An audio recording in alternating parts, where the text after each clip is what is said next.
Okay,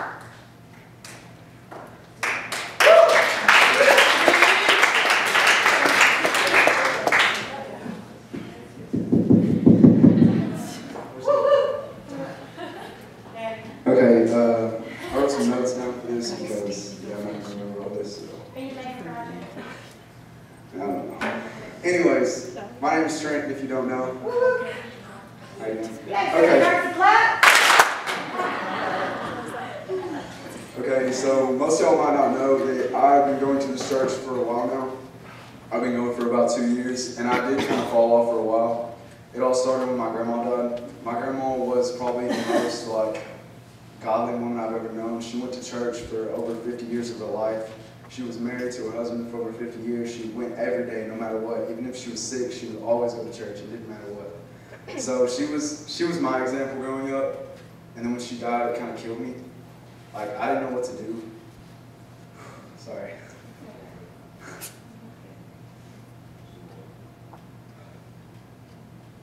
So when she died, I didn't know what to do.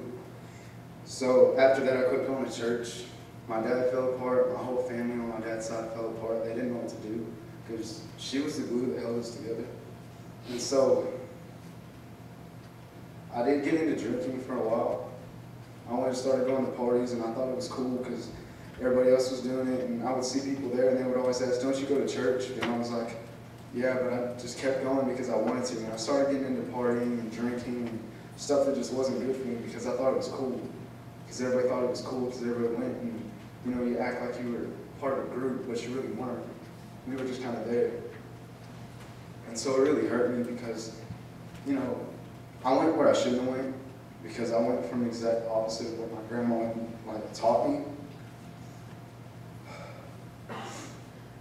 And so, I still struggle with things every day.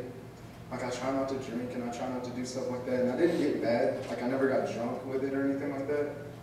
But it was just a wrong road that I shouldn't have gone down. And I understand that now. For a while, I had problems with my mom. Me and my mom don't get along. We still don't get along to this day. But I moved in with my dad. And we stayed for about 6 months with each other. And my sister, she's 23. She moved back in with him. And we went through a lot of things together. My dad did get back into, my dad got into drugs for a while, and I found out because I looked in his wallet because I was trying to get some lunch money because I have to eat. And so I looked in his wallet and I did find cocaine, and I saw it, so I left. I went to my mom's and I decided that he had some stuff that he needed to deal with because I felt like he needed to right his life before I could be in it. Because I felt like I was a burden to him because I was just one more thing on his list. So I left, and he took that offensively. And we haven't talked since till about yesterday. It's been about 6 months, and the only words I've ever spoken to my dad is Happy New Year's. And it was through a text message. We still haven't talked face to face since then, and it's been really hard because, my dad is a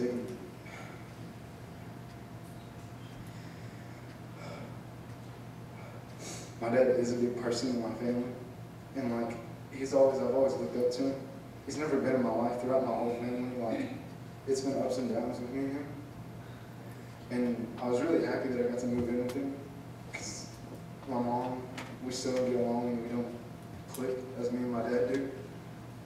But I had to move out, and I went to my mom's, and he told me he never wanted to talk to me again. He told me that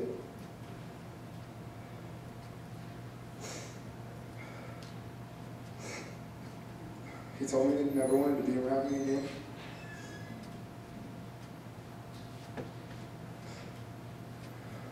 Sorry. Amen.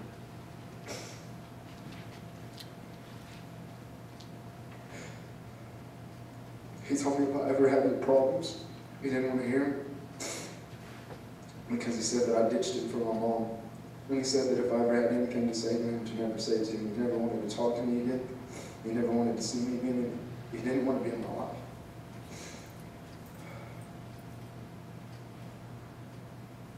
So for the longest time, it really hurt because I was going through all this stuff, and then I felt like it was one more thing because now my dad didn't want to talk to me. And I really looked up to my dad. I felt like he was a big person in my family, but he showed me that he wasn't. because he said he never wanted to talk to me, and I lost. I lost all trust in my dad.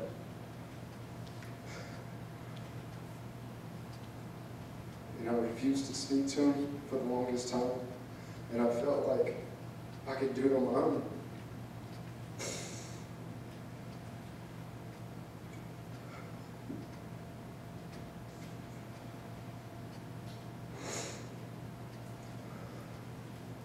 I realized that I couldn't do it on my own.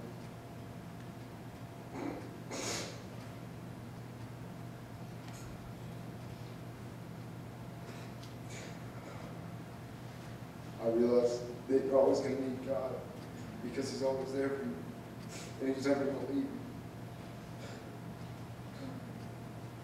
And no matter what the problems I had with my mom or my dad, He was always going to be there for me. So I started coming back, and I started going to church again, and I started going every Wednesday, and going to be prior to Paul. But it just made me realize that I was going down the wrong path, and I didn't know to go that way because it's something that I shouldn't do, and it's something that I don't do. And I just hope that makes sense.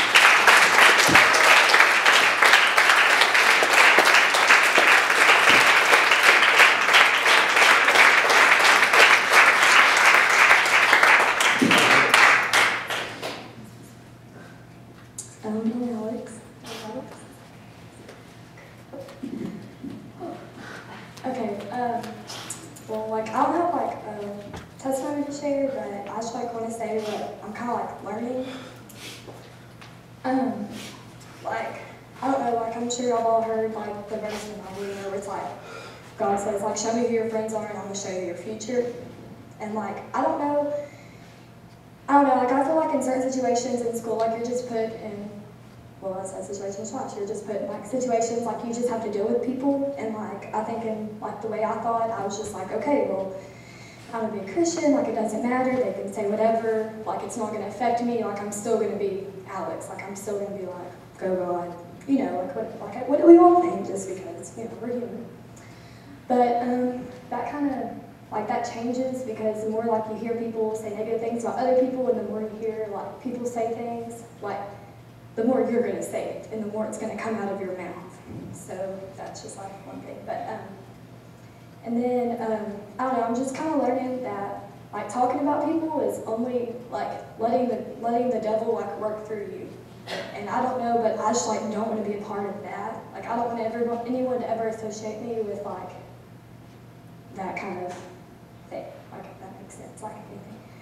And, like, I don't know, this is just really cool because one day we were in class and all my friends were getting talked about, and of course, like me, I'm like, oh no, you know.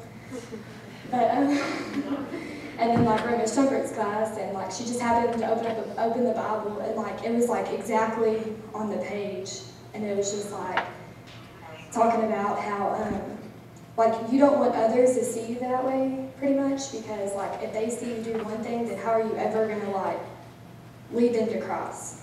Like, you know, like how do you tell someone not to drink when you have a beer in your hand? You know, like that kind of thing. So, yeah, that's pretty much all I have to say. It's just, yeah.